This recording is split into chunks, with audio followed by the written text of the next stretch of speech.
Selamat datang kembali di Podcast AI, tempat kita membahas kisah-kisah yang membuat bulu kuduk berdiri.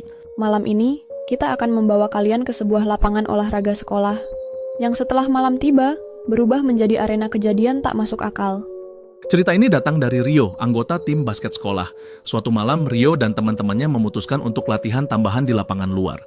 Latihan berjalan normal, sampai jam menunjukkan pukul hampir tengah malam.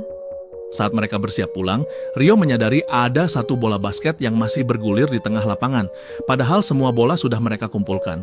Rio mendekat untuk mengambilnya, tapi tiba-tiba bola itu meluncur sendiri, seperti ditiup angin, atau didorong oleh sesuatu.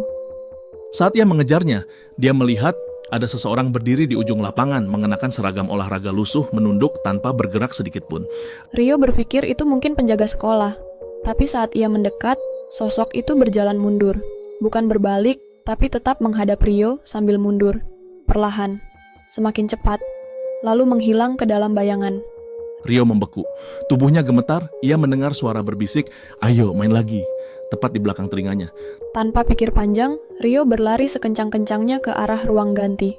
Namun, saat ia tiba, ia menemukan semua pintu terkunci rapat, dan teman-temannya sudah menghilang entah kemana.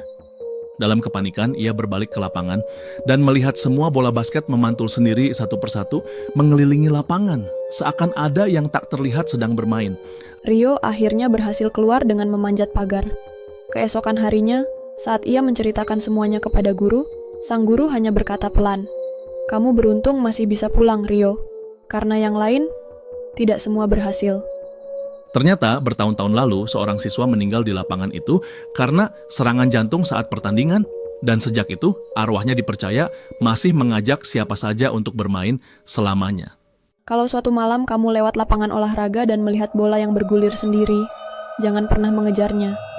Karena bisa jadi kamu sedang diajak bermain untuk terakhir kalinya. Kalau kamu suka cerita horor seperti ini, jangan lupa buat klik like, subscribe, dan share ke teman-temanmu, biar kita bisa terus berbagi kisah-kisah seram lainnya.